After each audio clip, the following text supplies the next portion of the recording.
Vijana hawa ambao wamepata ufadhili kupitia Compassion International Tanzania tokea wakiwa na umri wa miaka 3 hadi 22 kutokana na familia zao kutokuwa na uwezo, wameweza kujitegemea katika nafasi mbalimbali kama jinsi wanavyoeleza baada ya ufadhili wao kufikia ukomo.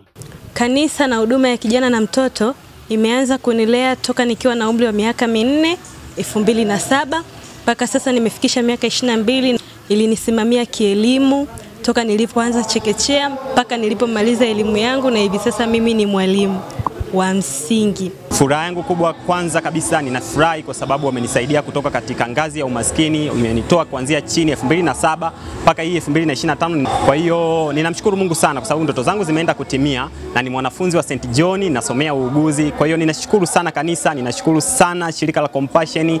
Kwa upande wake Elibariki Alute ambaye ni mwenyekiti wa watendakazi kanda ya kati mikoa ya Singida, Dodoma na Iringa, huku mwenyekiti wa cluster ya Manyoni na Itigi Isaac Paul wanaeleza jinsi walivyowawezesha kuwapatia ujuzi. Taifa limepata watu wazuri wenye ujuzi na ambao tunategemea watakuwa mfano mzuri, maana wana ujuzi lakini pia bado watakuwa na hekima ya kimungu.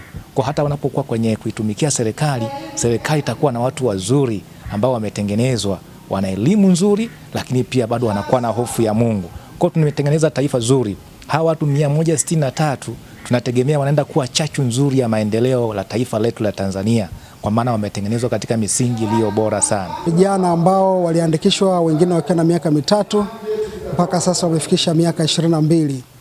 Katikati ya safari hiyo kuna mambo mengi ambayo wamefanikiwa. Tumewafundisha masuala ya kiroho, tumefundisha swala la kimwili, lakini sambamba na hilo kuna masuala ya ujuzi ambayo wamewezeshwa na shirika la Compassion wakishirikiana na makanisa washirika wenza kuhakikisha kwamba wanapata ujuzi ambao utawasaidia katikati ya maisha yao. Akimwakilisha mkuu wa wilaya Manyoni Daktari Vincent Masinji, afisa maendeleo ya jamii halmashauri ya wilaya Manyoni Lilian Likwelile hapa anatoa maelekezo ya serikali.